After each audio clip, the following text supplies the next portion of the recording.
presentamos amigdaletomía. ¿Qué es una amigdalotomía?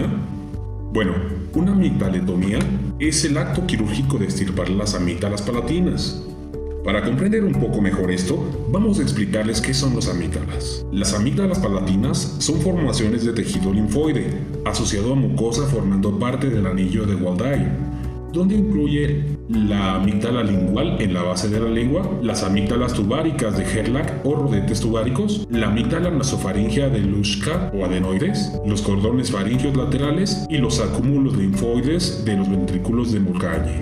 Anatómicamente se encuentran delimitadas anteriormente por el músculo palatogloso, por el músculo palatofaríngeo y lateralmente su límite es el músculo constrictor superior de la faringe. La vascularización de la amígdala depende fundamentalmente de la arteria amigdalar, a veces suplida por la palatina ascendente. Otras arterias que también dan ramas para la amígdala son la lingual dorsal, la palatina y la palatina descendente. La inervación de las amígdalas depende principalmente del noveno y décimo pares. En cuanto a su histología, están rodeadas por una cápsula y recubiertas por un epitelio escamoso estratificado, no queratinizado. Este epitelio no solo recubre la parte externa de la amígdala, sino que se invagina y recubre también las criptas amigdalares. Dichas criptas se encuentran en un número de entre 10 y 30 por amígdala. En dichas criptas, entonces, se concentran abundantes cantidades de macrófagos y otras células inmunes, convirtiendo así las amígdalas en una auténtica estación centinela del sistema inmune, ya que posibilitan la presentación al sistema inmunitario de gran cantidad de antígenos y agentes infecciosos que pasan el cuerpo hacia la vía aérea o hacia la vía digestiva. Es, por otro lado, en estas criptas donde precisamente se forman los reservorios infecciosos de colonias de bacterias y también donde se forman el denominado caseum, formado en su mayor parte por secreciones de las criptas y microorganismos bacterianos. Las indicaciones absolutas para la amigdaletomía pueden ser entre cáncer amigdalar, obstrucción grave de la vía aérea en la orofaringe por hipertrofia amigdalar, hemorragia amigdalar o hemorragia amigdalar persistente.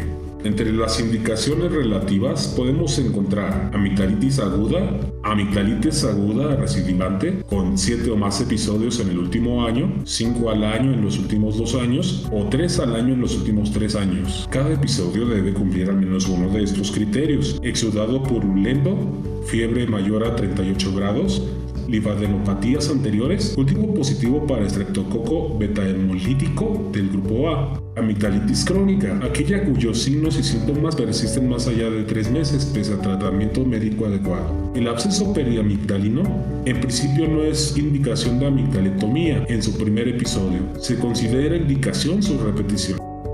No existen contraindicaciones absolutas para la amigdaletomía, se aconseja esperar de 2 a 3 semanas tras la última infección aguda, aunque según autores se debe esperar unos 3 meses. Infecciones activas en la vecindad, como por ejemplo infecciones dentarias, deben ser tratadas con anterioridad.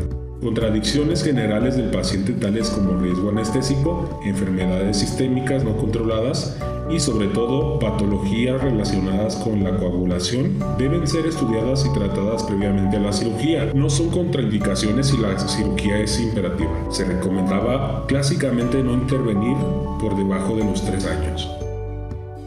Las técnicas quirúrgicas se hacen según el instrumental que se use en cada una de ellas, como la disección fría con disector Romo, bisturí frío o mediante tijeras de Metzenbaum, la más conocida y usada hasta ahora. Por otro lado existe la disección con electrocauterio, láser, bisturí armónico, coblator o bisturí de plasma. En este caso utilizaremos la técnica caliente. Cuando se va a realizar la intervención quirúrgica, la enfermera circulante verifica el plan de operaciones y el tipo de intervenciones que se realizarán. Verificará que el quirófano esté preparado y montado y comprobará el funcionamiento de los diversos aparatos. Reunirá y acomodará donde corresponda los elementos que se van a utilizar en la operación, así como los requeridos para el lavado de manos y el vestuario quirúrgico. Una vez preparado el paciente en el preoperatorio, se pasa a la sala de operaciones, se acomoda en la camilla y posteriormente la enfermera circulante recibirá al paciente y se presentará de manera adecuada con él. Este paso es muy importante.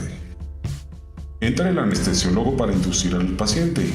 Posteriormente se coloca al paciente en decúbito supino, con la cabeza apoyada en un rodillo circular que la estabiliza y realiza una discreta hiperextensión cervical que se consigue una vez anestesiado el paciente.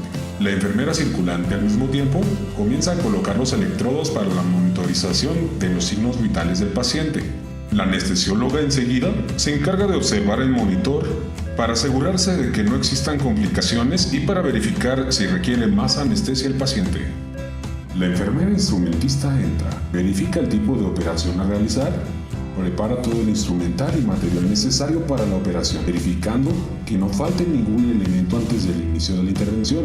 Realizará su lavado quirúrgico vistiéndose seguidamente con la ayuda de la enfermera circulante, con ropas estériles y colocándose los guantes. Vestirá las mesas de instrumentación, disponiendo en el orden correspondiente los elementos que se utilizarán en cada tiempo operatorio. Entra el cirujano encargado de la operación, mientras que la enfermera instrumentista lo ayuda a calzarse y a colocarse los guantes. La enfermera circulante procede a hacerle la asepsia en la región perioral, realizándola en 3 tiempos con gasas y iodopovidona.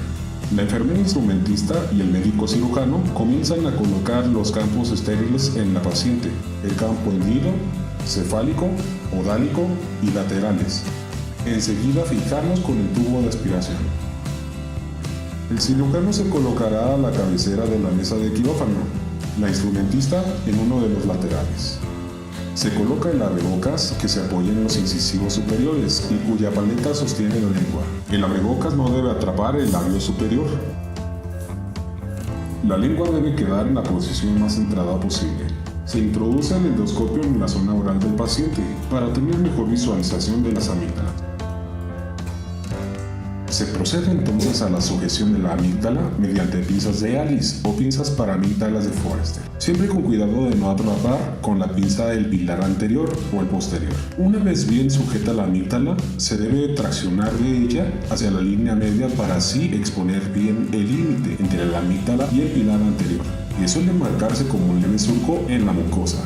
Es en ese límite donde incidiremos la mucosa con el electrocauterio, donde separaremos la mucosa de la cápsula amigdalar. Esta disección debe ampliarse de forma cuidadosa por todo el borde de la amígdala, desde el polo inferior hasta las cercanías de la úvula, para asegurarnos que la cápsula se halla perfectamente separada de la mucosa. Si lo hemos realizado correctamente, al mantener la tracción con las pinzas, debemos encontrar el plano de fibras musculares claramente separado del tejido amigdalar.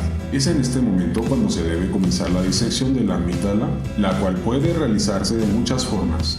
Habitualmente, si esta se realiza mediante bisturí o tijeras de Metzenbaum, la disección se realizará desde el polo superior hacia el polo inferior. La tracción con las pinzas se realizará con la mano contraria a la amígdala que estamos disecando, y el instrumento disector se usará con la otra mano. Una vez extraída la amígdala, se realizará la hemostasia del lecho quirúrgico.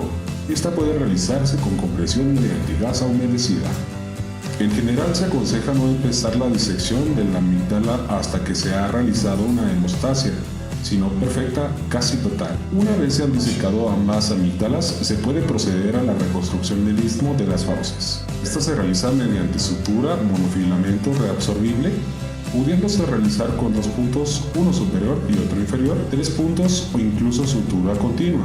El objetivo de ello es facilitar la deglución, ayudar a la hemostasia y evitar el acúmulo de comida encima del lecho quirúrgico que puede molestar e incluso provocar sangrados. Al finalizar la intervención, se comienza a retirar todo el instrumental. Se retira del paciente el abrebocas y el endoscopio. También se retiran las pinzas de sujeción y los campos estériles. El anestesiólogo procede a verificar que el paciente despierta de manera adecuada. Mientras, todo el equipo comienza a recoger el material, a quitarse las batas y guantes. Se retiran y se procede al traslado del paciente.